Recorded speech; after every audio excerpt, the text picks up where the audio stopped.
program. It is Barefoot's marriage show going live in front of you right now. We're discussing, what are we discussing today? I don't even remember. Let me say salam first and good morning, everybody.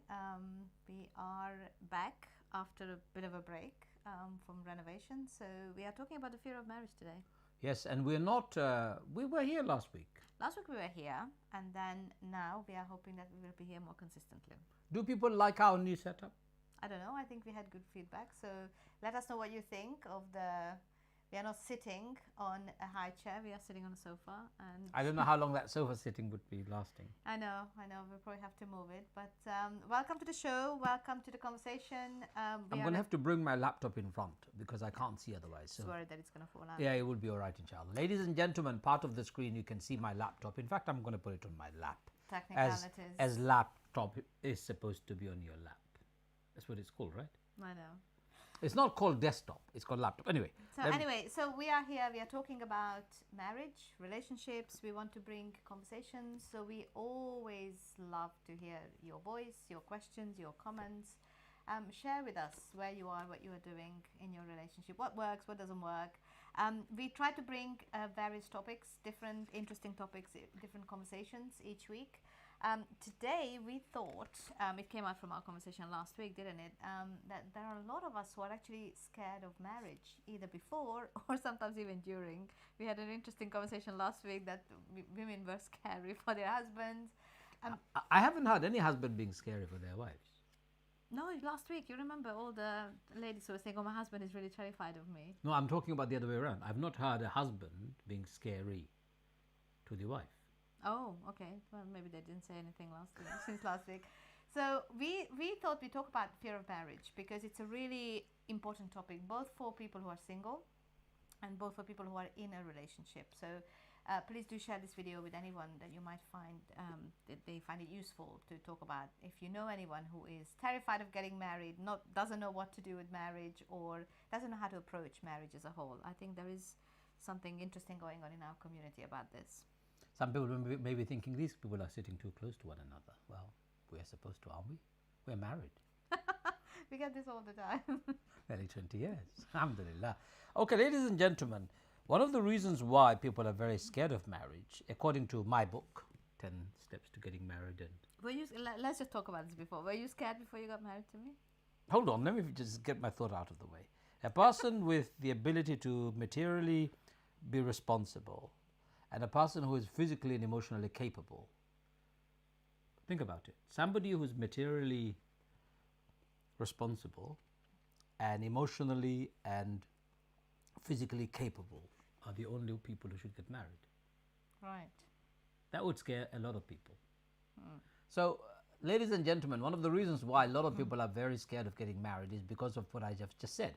A person with the ability to be materially responsible means they can provide food, shelter and provision, the basic necessities of life in marriage.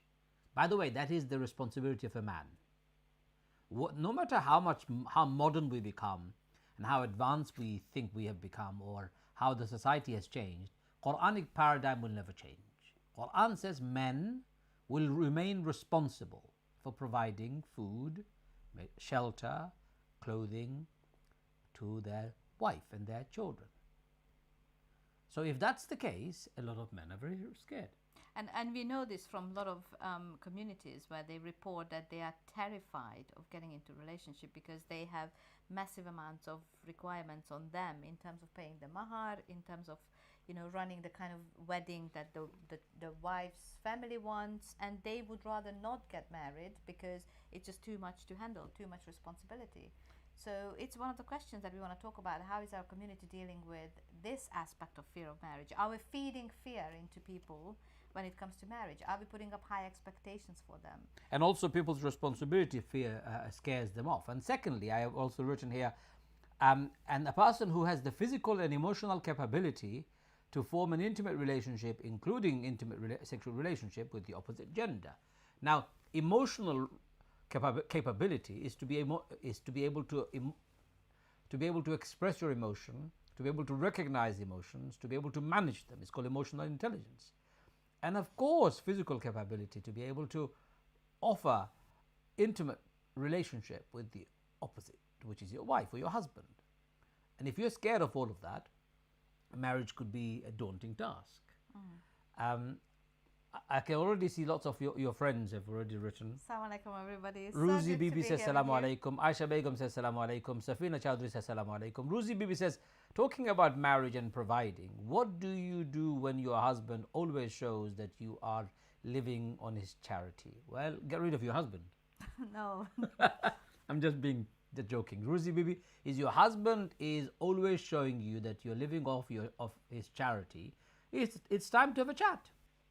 It's not charity, my man. It's your responsibility. Allah says that in the Quran. Men must provide responsibly, not because it's a charity, it's a duty. And also, let's not mix it. It's not a way of controlling a wife. It's not a control at all. It's not a way to force the control because I'm making more money and I'm the one who is providing. That's not a way to control a woman. It's a wrong way to control a woman. How do you control a woman? We'll talk about it later. How to control the wife and husband. But it is a really big deal. It is a big deal when people use money and women do that too, by the way. It's not just men, but women do that too in the name of freedom and independence. That there are scenarios where the wife is the main breadwinner and she's using that as a way to control the husband. So let's just move away from the control. But the conversation about what do you use money for? How are you manipulating your spouse? And I think that's the conversation. Manipulating is the imperative word here. So a lot of people are afraid of marriage because they feel they're not responsible and they're not capable. A lot of people are afraid of commitment because they feel by committing to something they will no longer be free. A lot of people are afraid of accountability. It's no longer you can do what you like, how you like, when you like, go wherever you want. It's not like that. You're now accountable. Why are you late? Why didn't you come home at 7? Where were you last night? All sorts of questions would be asked. And rightly so, because you're now in a partnership. And the third element is that people don't like sharing. It's no longer mine. I need to share. I need to be very mindful. I can't be the dirty, the messy, the disorganized, the irresponsible person I was. So commitment phobia, accountability phobia, and sharing phobia. Some of these elements drive people to feeling that they don't want to get married ever.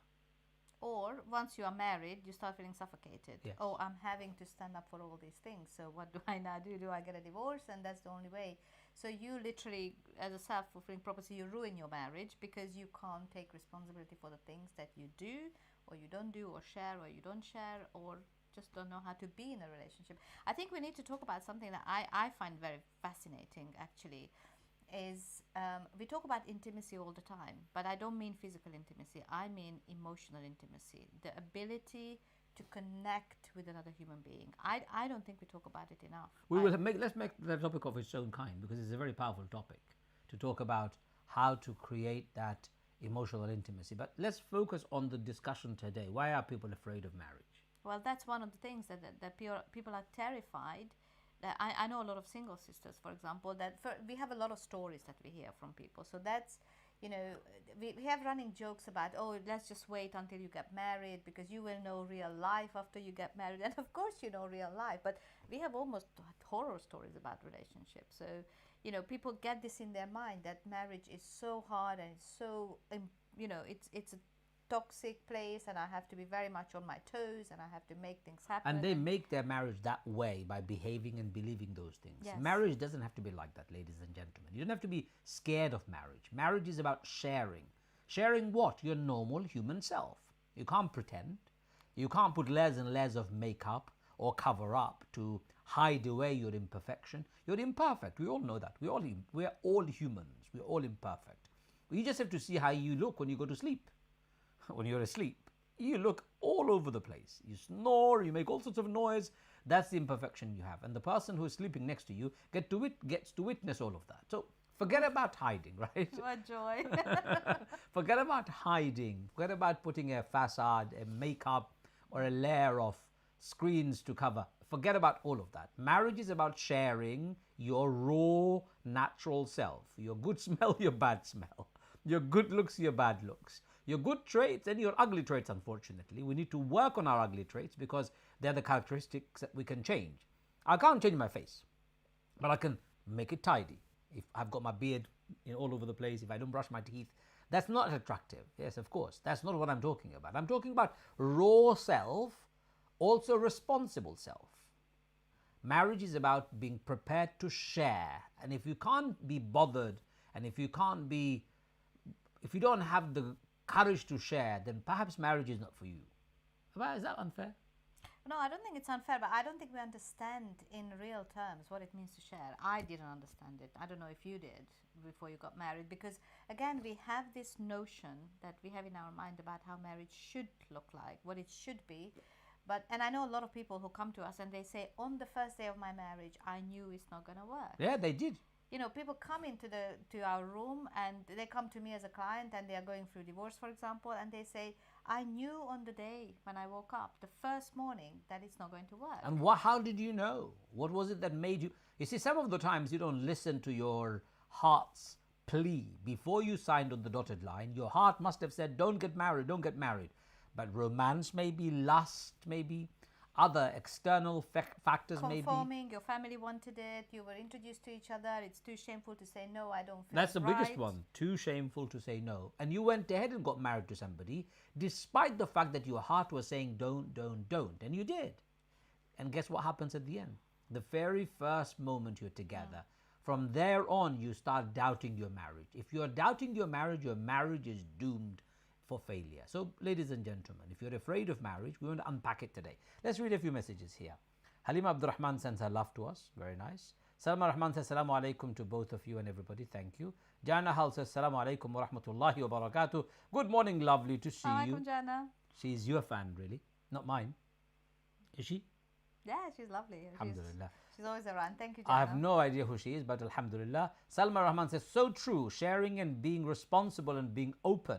Jasmine Baksh says, my husband provides but also reminds me of his charity. It comes to a point where I have been forced to back into work so I don't feel unvalued and to keep my dignity. Mental strain is making me lose my identity. Jasmine, you're absolutely right. Please have a chat to your husband. He provides because Allah has given him that as a duty. If he reminds you of his provision, then he will not get the reward for it and he will be asked on the day of judgment. It's about having that honest conversation. Your behavior, your constant reminder, you constantly taunting me about how you're providing, indignifies me, makes me feel small, it belittles me, it is degrading. Say those things to him openly and honestly. If he doesn't listen, if he doesn't heed, I don't know what else I can suggest. You see, one thing you also need to bear in mind is that when you bring this up, this conversation, this is not a conversation when you're accusing somebody of doing that. If someone is, he might be doing it out of, maybe it's a blind spot for him. Maybe he doesn't realize the impact of his words. There are so many factors that come into it.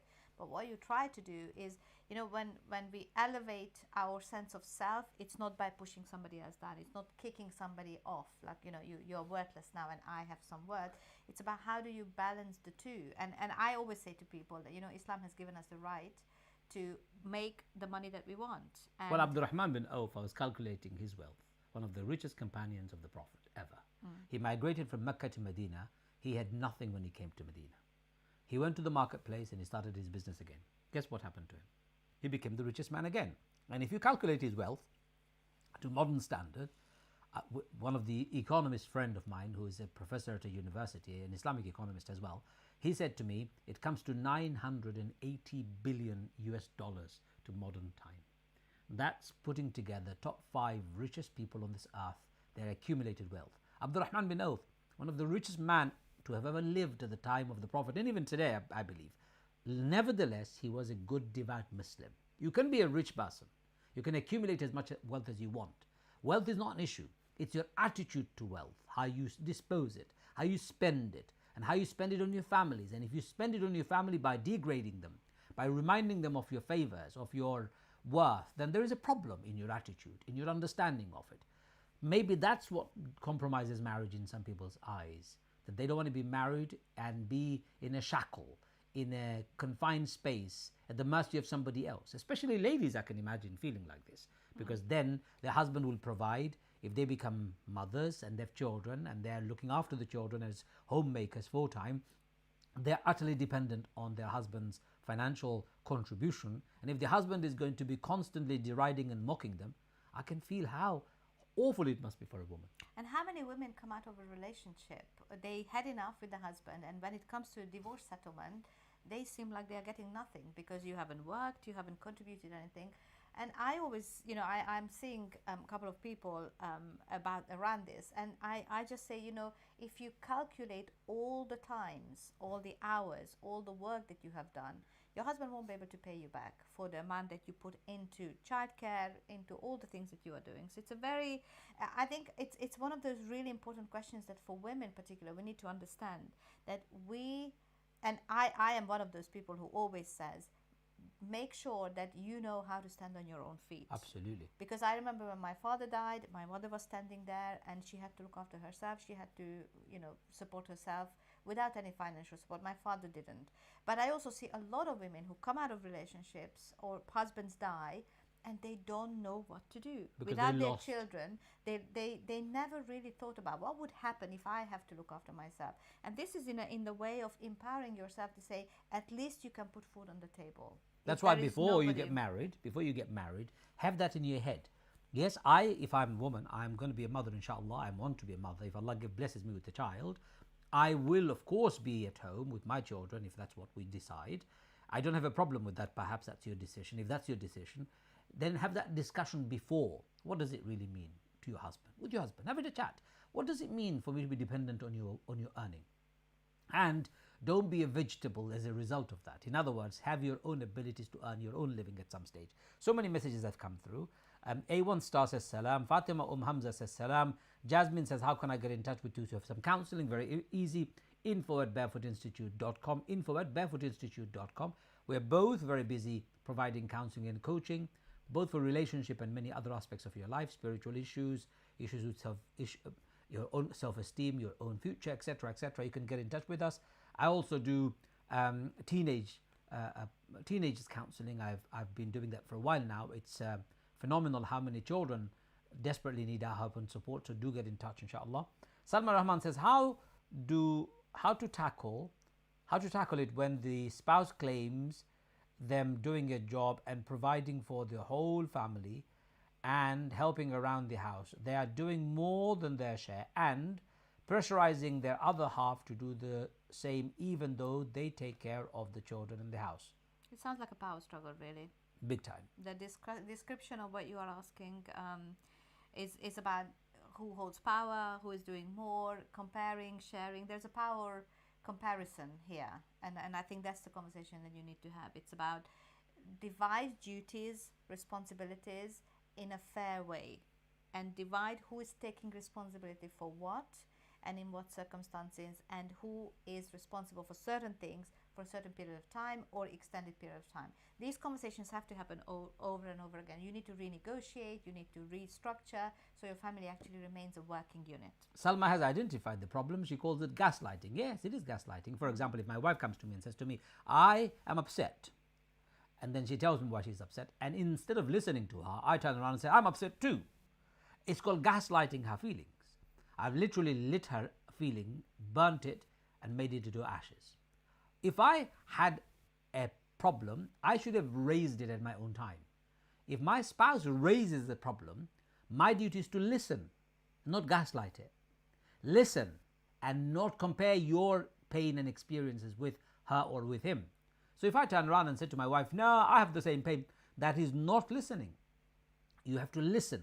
And at your own time, you raise your own concern later on when things are no longer, or your wife's concern has been dealt with.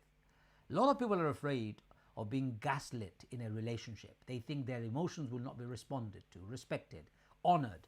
Their space would be taken away, so therefore they don't want to get married. So that people are afraid of marriage, which is not the problem of marriage. It is a problem of attitude, your attitude towards listening. If somebody says they've got a problem, listen to their problem. Don't throw yours at them. Wait until they're finished. Wait until theirs been dealt with, and at different time, bring yours up. Anyway, moving on. What's making you afraid of marriage? We've got another point, several points here. Reese B says, salam from twin mummy. Assalamu alaikum. Welcome salam. Sulaiman Saka says, Assalamu alaikum Ajmal and Hannah. Great to see this subject being discussed. I think expectations of lavish wedding and the prohibitive cost put some men off getting married sooner. That's true. Totally, I totally agree. And there is a wonderful experience that we had, and we know this from other marriages too, is that the less you spend, the more barakah you have. Rasul said. And there's a hadith of the Prophet ﷺ. Simplest marriage is the blessed ones.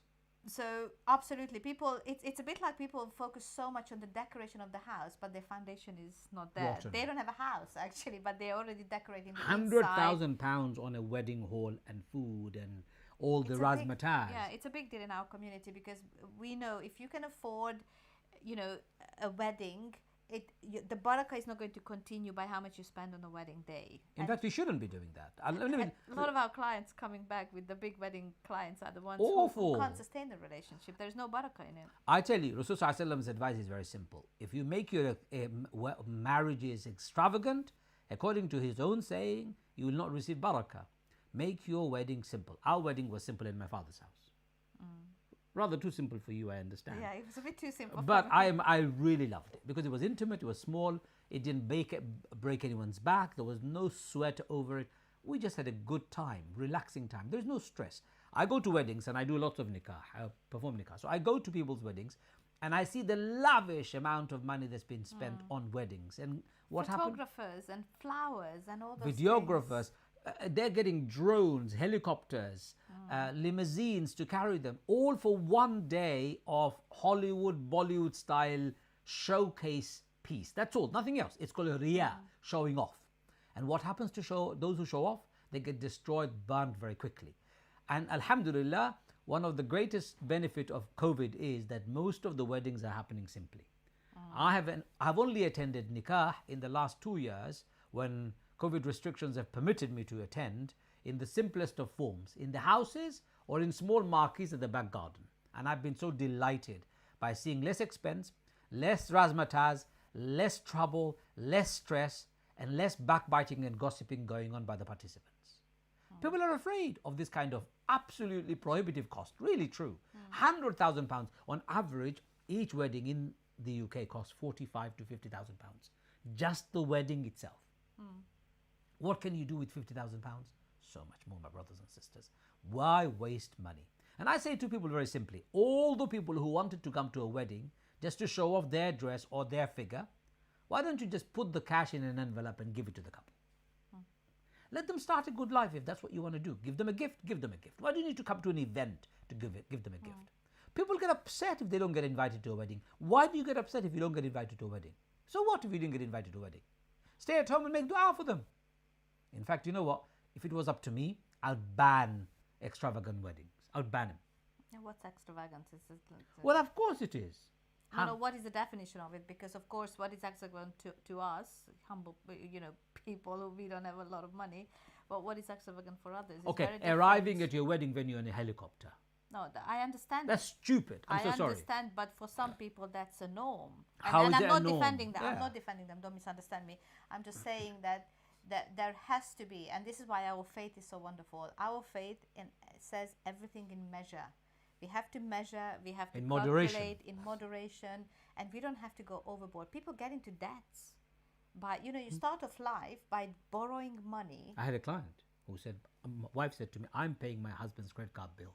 And after marriage, I found out he borrowed £25,000 on credit card just to pay for the wedding. I didn't know that.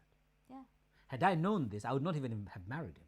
She is now paying for his credit card debt. And it's not just the debt, but also interest that's accumulated on it. Of course.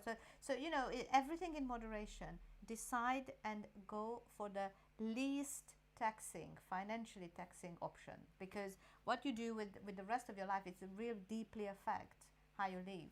Absolutely. And how you communicate with each other. My fiance is a detective.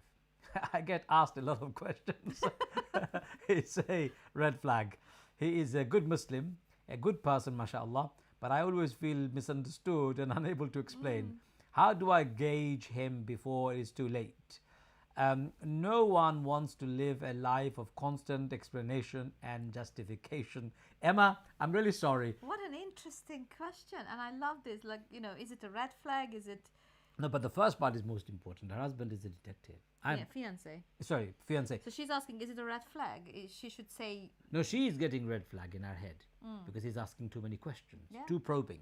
Well, it is an occupational hazard. Exactly. Correct. It's like us counselors. When we start talking counseling. So occupational hazard, you need to sit down and say to your fiance and say, Mister, I understand you are a detective, but you're going to have to leave your detective hat outside when we're talking. You've got to really calm down. The more you pry, the more you probe, the more resentful or guarded I become, and then I'll go back, I get angry and upset and resentful. It's not working. You're absolutely right, Emma. How would you talk to that man? How would you talk to a man? Yeah, how would you say stop it? Well, it's not about telling people what to do. That's interesting. You need to show the impact of his behavior. Because when you tell somebody, don't do this, they may not see rationale behind why they shouldn't do it. But when you show the impact, or what is the impact of your behavior on you, and you explain that you get shut down, or you get guarded, or you get, jittery or nervous or anxious around the questions that he's asking, you need to show how it makes you feel. You need to take responsibility for how it makes you feel and be responsible for telling him. Because you see, in an adult relationship, I know a lot of couples, and we do it sometimes even, that we try to tell the other person what to do. But sometimes you got to tell them.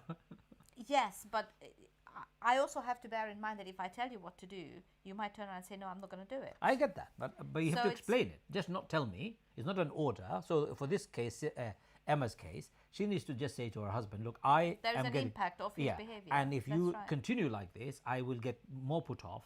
So may I request kindly that you don't continue? Yeah, and develop a new style of communication with each other. Rasmin PT says, Salaam alaikum, may Allah bless you both for doing this every weekend. Allah bless you too, Rasmin. Haven't spoken to you for a long time. Salma says, fear of getting married due to myths and expectations of in-law relationship, cultural beliefs of roles and responsibilities for women, leaves their families and becomes a part of another. So let's talk about myths and expectations. Some of the myths of marriages is that what? What's the myth of marriage? That you'll be shackled by your ankle and your hands and your waist, and you'll never be free again. It's the biggest myth in the world. Yeah, for me, what I hear a lot is that marriage is like a graveyard. Once you get married, your life is finished, everything is done, death sentence, you will never get to do what you want to do. There's no freedom in it. You just have to serve, and you just have to give up all your dreams and aspirations, and you will be drowning in childcare and running the house. And I think this is firstly your own inner insecurity. You've allowed this to dominate your head, and therefore most likely you will live accordingly. I find our marriage enriching. It's enabled me to do whatever I wanted to do in life, but now with a partner who would be supportive, a partner who would be assisting, a partner who would motivate, a partner who would pull me up if I have fallen down. I find a partnership like this very enriching. So therefore, don't have this kind of myth that marriage is going to imprison you, is going to be a death sentence. No, marriage could enrich you, provided that you found the right person. Often we make the mistake, and that is we don't offer the right things, and therefore we get the wrong person in return. But also think about the narrative, that who helped you build up this idea around marriage? Did you see it in your family, in your extended scenarios? Did you see it with your friends, that they had these horrible relationships? Because that feeds into the narrative. So the cultural expectations, which is that the wife will always cook, the wife will always clean up, moves in with in-laws, looks after the family, the extended family. I'm guessing that's the question. Yeah, but these could be myths, but this could also be a reality. If somebody embraces that willingly, then it's not a myth. If somebody is forced into it, then it's not even a myth. It's a reality, but enforced reality. I think that what I want to do is unpack this. If you're a human being, you have to accept human behavior. So my wife will come with her family, her mother, her father, her brother. I will come with my family, my parents, my brothers, my sisters. We can't reject each other's families. So if I, for any reason, of my wife, for any reason, needed the families to live with us, I can't turn around to my wife and say, either me or your mother. That is unfair, cruel, and un-Islamic. To find a way of making it work. It's her mother ultimately. What should she be doing? Should she be confined to dustbins or confined to living a solitary life of misery by herself? No. So don't make this a myth. This is not part of the myth. It's a cultural expectation enforced or a reality that you negotiate and you embrace and you make it work. So don't really run away and create these massive monsters in your head. Oh my God, my mother-in-law, my father-in-law, they're going to be monsters. That's in your head. How you manage them is what's important here. The reality is you're a human and your wife or your husband is a human, and they will come with those baggages and you need to learn to live and deal with them. That's how life is.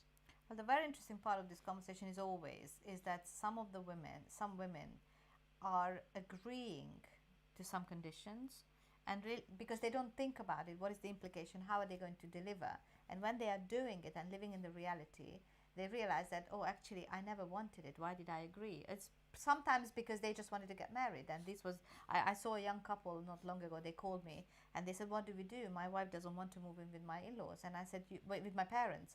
And I said, you really need to think about long term. She might agree now that she will do it, but later on, if she becomes resentful, if it's not natural to somebody to do this, or if someone consciously says, I can't do it, I think it's a legitimate reason to think about whether this marriage ever going to work. Because if it's for you as a man, that's a fundamental thing that you want to live with your parents for the rest of your life, then maybe she's not the right girl for you. Yeah, she's not the right girl, definitely. So it's we have to make sure that we separate what we accept on a personal basis about a culture, or what are the things that I know for sure that as a person I cannot deliver. I can't do it. I think before marriage you need to have that conversation, and often the best way is not to move in with the in-laws immediately.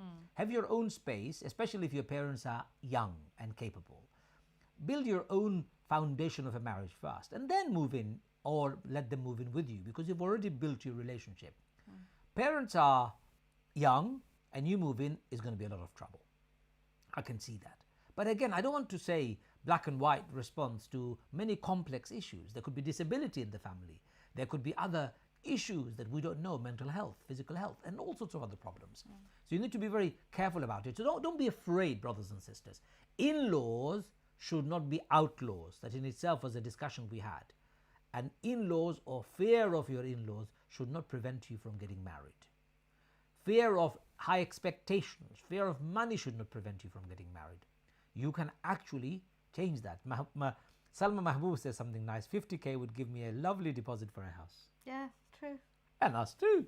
Anybody. True. So don't waste it in people to eat. Bilqis Lubna Chowdhury says, Assalamu alaikum. Love listening to you both. Thank you very much. Rasmin PT says, better to have simple wedding, but simple is different for everyone. Depends on your income. True. But extravagance is not dependent on income. Extravagant is that which you spend excessively or waste. Quranic word, extravagance and wastefulness, is defined by that thing that you don't need and you spend excessively. You take a plate of food, you have taken 4 slices of bread, 4 pieces of chicken, and whole bowl of rice. You can't eat that all. That's excessive and wasteful. Some people can. If you can, I doubt if somebody can eat that much. If they can, well, never mind. But moderation is that you take enough for you to eat now, and if you need a little bit more, eat later. The same goes for wedding. Why spend so much money extravagantly? Why waste money on your dress and your jewelry? For how long? How many days did you wear your wedding dress? I just don't know, the one day. Only once in your life. And I'm not complaining. Your wedding dress... I can put it on if you want. I can walk around in the house. But your wedding dress wasn't extravagant, but you only wore it once in your life. Only for once in your life, people spend £10,000 on wedding dresses. Well, I didn't spend £10,000. I know you didn't. Wedding dress. I know how much I paid. So it's not £10,000 for sure. So brothers and sisters, be very careful.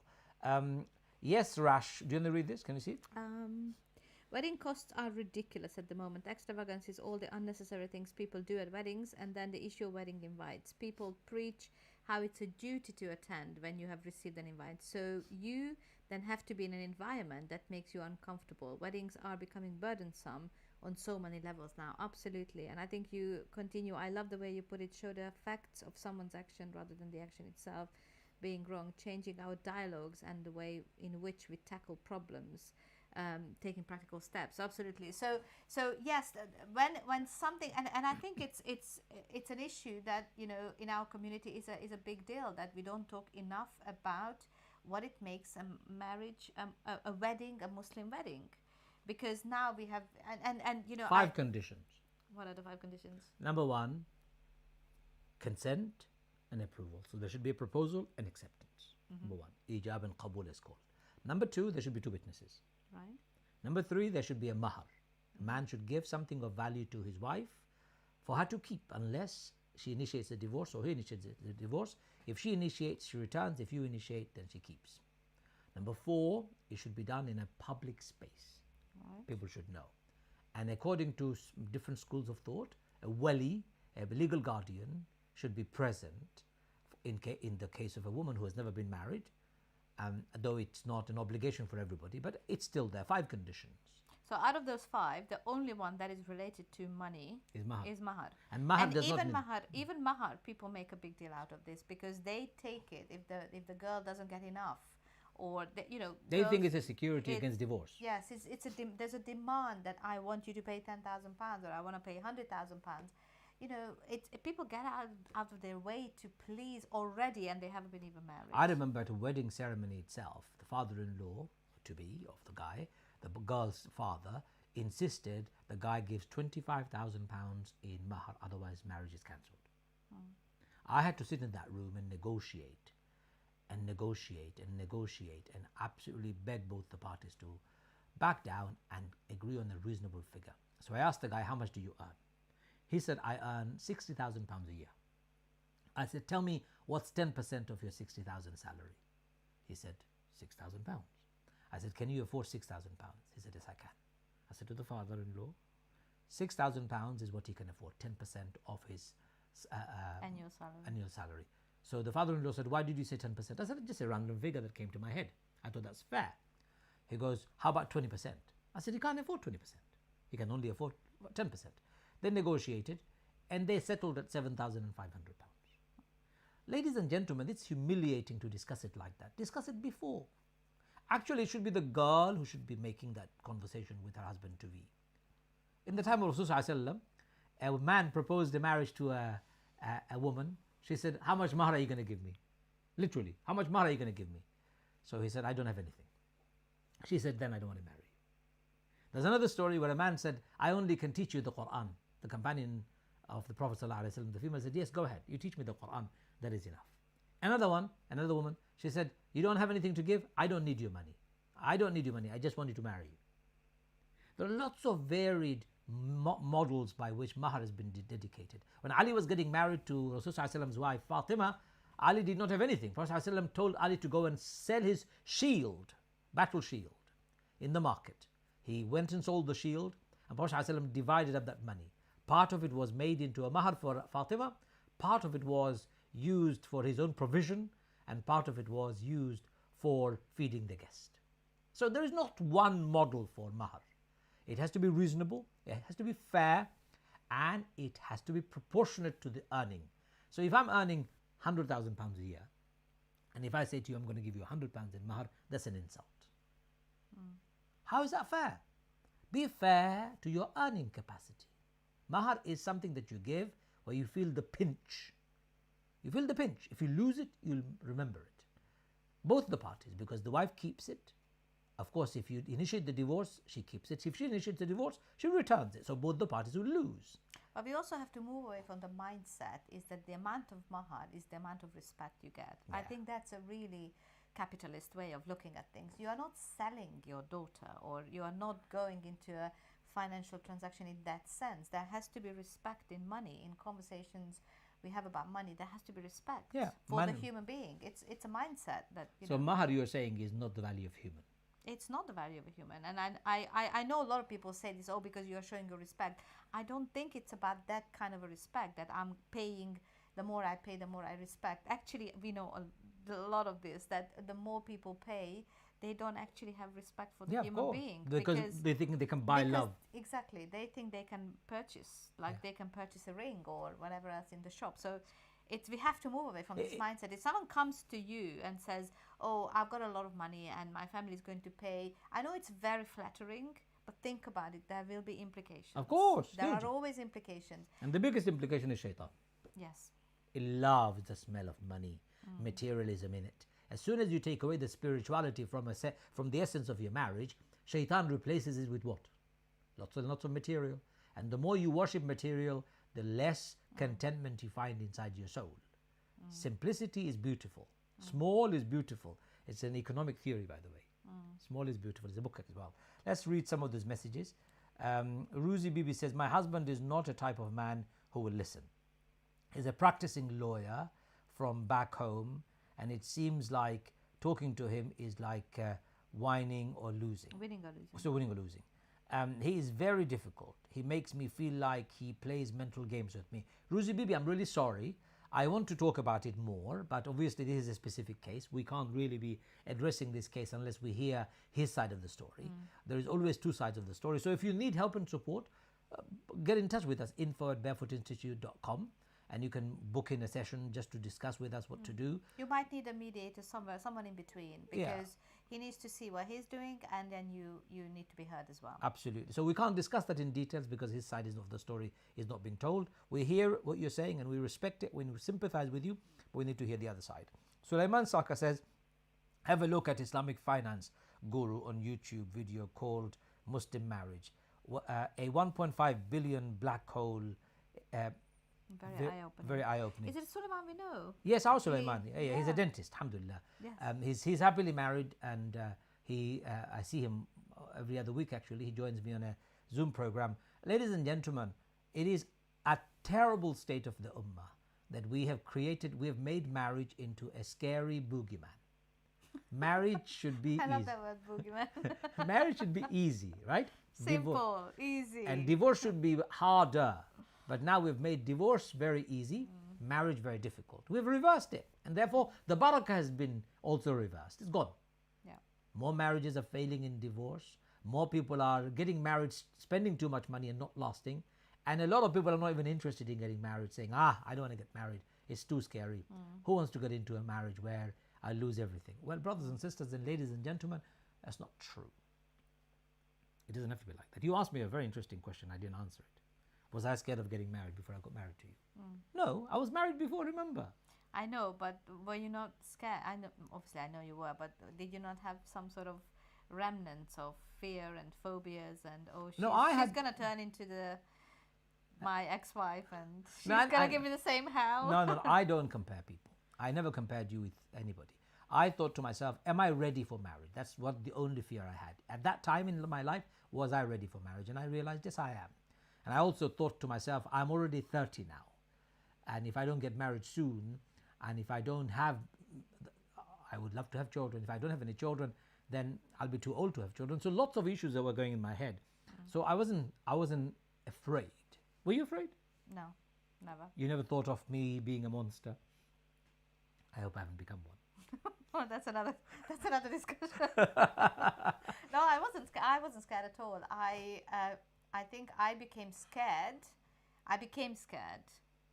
as the reality of relationship came fast and furious. I think in the first year, the first 2 years actually, when everything becomes visible, normal, you know exactly what you are dealing with, you know what's happening, you start seeing yourself settling, and then I think the fear really came to me. I'm a kind of person, I'm never scared before I do something. I become scared when I'm in it.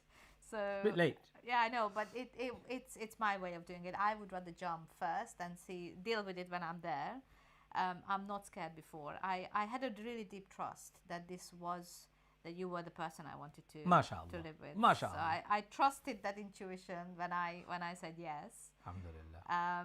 But I think, I know some women who develop fear and phobias later on in relationship because they have really, really terrible experiences. I know people who have been cheated on, betrayed, abused verbally, physically, emotionally, and that also contributes to the development of a fear of relationships. So therefore, they end up,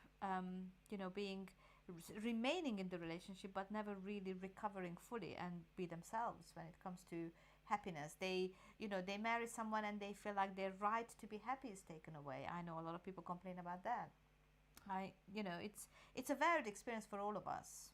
And I want to say to people that wherever you are, don't be afraid of marriage, because marriage is full of blessings. Don't be afraid of marriage, because if you create the right space, which is called the sakina at home, the tranquil, peaceful and safe and secure space, Allah will bless it with lots of love and mercy. And if Allah blesses with lots of love and mercy, of course your marriage is already safe and secure. The problem is a lot of people have the wrong attitude. They don't before. They don't know how to create loving space that would be beneficial for them, that would be enabling them to thrive together, that will help them to grow individually and collectively. They don't know how to do it, so they're very afraid. And I have a solution. Wallahi, get a book. Not my book, any book you like. I'm just promoting my one, of course I would naturally do. I always say to people, get a book, read a book on marriage. Number of people I counsel on a weekly basis who have never read a book on marriage. And what I say is attend a course. Attend a course too. Attend a Actually, we're going to be launching our course for pre-marriage course very soon, inshallah. Because I provide support for couples for emotional intelligence. So I do a session of 6. Whether you are married or you are trying to get married, I have seen couples who are getting into the relationship and just getting organized for marriage. Learn your own emotions and learn how to be in a relationship. So learn what it means to be married. And Ajmal provides something very different. He does premarital course, which is a set of 5 sessions. You come as a couple and 6 sessions. 6 sessions as well. You learn about specific aspects of the relationship. You look at communication. You get a preparation. We have to prepare for everything. We prepare for jobs. We prepare for, renovating the house. We prepare for dinner. Preparation is key to everything. You need to understand yourself. You need to understand your spouse to be and have a really good footing. We didn't have this when we were getting married. One of the reasons why we are doing it is because I wish I had this when I was getting married. I wish somebody helped me through it. I was in this country all by myself. Number of people. Nobody, no support, and I didn't understand the complexities. I didn't know how to ask for a mahar, how much I should ask for, what are my conditions. I had literally no conditions. It's a good thing nobody gave you advice about mahar. Imagine. How much would you have asked? But you did ask me to pay for your Hajj. Yeah. And I paid for it when it was too expensive. I chose the right time for when we wanted to go. Had you gone on the first 2-3 years, it would have been £500 for Hajj. By the time you chose, it was £5,000. I know. Anyway, alhamdulillah. Ladies and gentlemen, from our birth to our death, we need to prepare. Why not get ready for marriage? So there's a book on marriage called 10 Steps to Getting Married and Staying Married. Please buy from our website, barefootinstitute.com/bookstore. Give it to gifts. It's wedding season, so you can give it to your friends. Or Eid gift. Eid please is coming, do. yes. And my wife's book, go on. My book is called Heart Smart, and this book is about a personal journey. From your head to your... From my head to my heart, not to my toe, and it's packed with neuroscience. So if you want to understand your emotions, if you want to understand your brain, I'm trained in neuroscience, and that's the reason why I did this. So it's a great book, ladies and gentlemen. We both have had fantastic reviews. My book has been reviewed by great scholars such as Sheikh Haytham Tamim, Yasir Qadi, Dr. Akram Radwi, our sister Fatima Barakatullah, and many others. Alhamdulillah, Dr. Jamal Badwi from Canada. So please do buy it, get it as for yourself or a gift for somebody else for Eid or coming up wedding season. Lots of issues that we want to talk about. Bilqis Lubna says, please tell us how you found each other, if you don't mind. May Allah subhanahu wa ta'ala bless your marriage. Thank you for tackling a lot of issues that arise. It's definitely important to be mentally prepared for the journey ahead. Salma Rahman says, I think pre-marriage course should be made a prerequisite to marriage. I agree. Compulsory. People get into marriage with their eyes shut. Now, Bilqis, how we met is at a different topic of its kind. Today, we stepped over because last week we were talking about, was it last week we talked about finding... it was marriage stories last week. Marriage stories, yes. And we were asking people, how did you get married? How did you find each They'll other? have to just wait until... And we never told anyone. You'll have to wait until the right time. So keep on watching our program. In one of our programs, we may just disclose how we met. And you just have to be very vigilant and very attentive to what we are saying. Don't miss a single word, right? I hope you're well, inshallah. So, ladies and gentlemen, are you afraid of marriage is the question we are asking. Are you young? Are you thinking about getting married? And are you worried about getting married because you think you're going to lose your independence? Let me put it to you. You don't lose your independence. You become more responsible. And I'd rather be more responsible than be carefree and independent such that I cause misery and trouble for myself. When I'm young, I can drive at 100 miles an hour, though it's illegal. But when I have my wife next to me, I'll think twice because there is another human being who's with me. Yeah. When I have children, I'll think about their well-being more than I'd have thought about my own self. Marriage is about you being grounded, not negatively, but finding your foundation.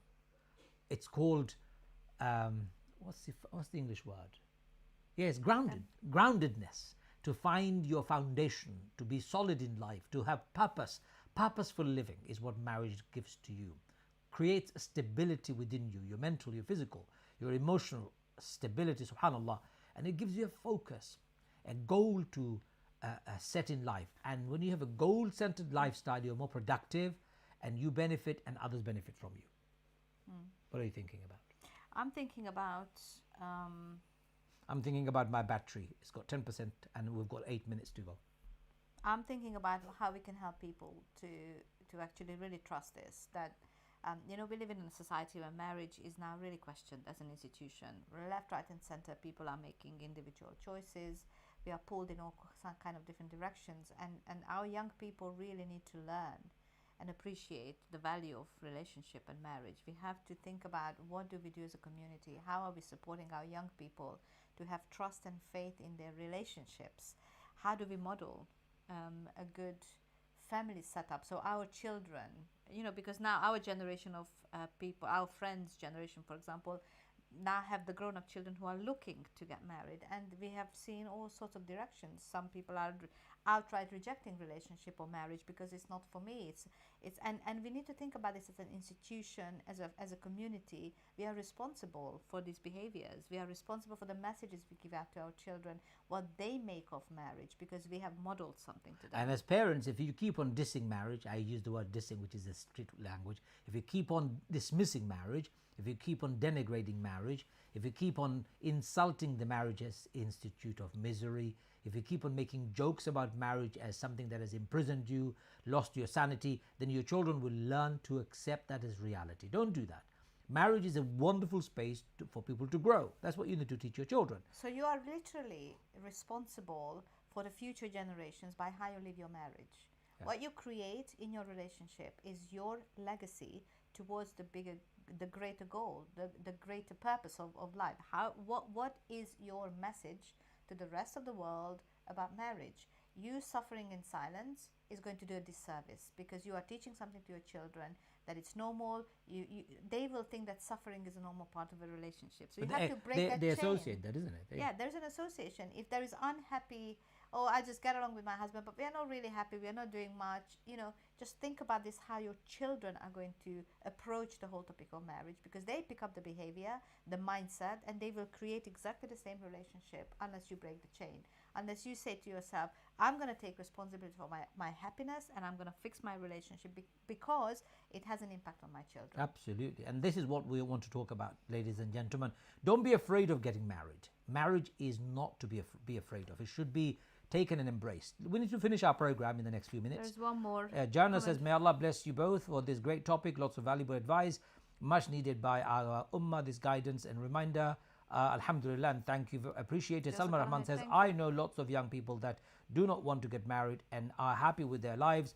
Some are now in their mid-30s and are in fear. Marriage is not happening like before. Getting married at an early age. Now it's mid-30, 40. Ladies and gentlemen, if you're getting married at 30s and 40s, I'll tell you, you are actually signing up for your own misery. Because already in your late life, you become too set in your own ways. You're inflexible. You are less likely to compromise. You have less patience. When you are younger, you're more likely to adjust, more likely to be flexible, more likely to compromise with your partner. I recommend marriage younger. I believe most people should get married before they get to the age of 25. 25, around that age, get married. 30s and 40s, even though some of us got married late, but we still say to people, get married early.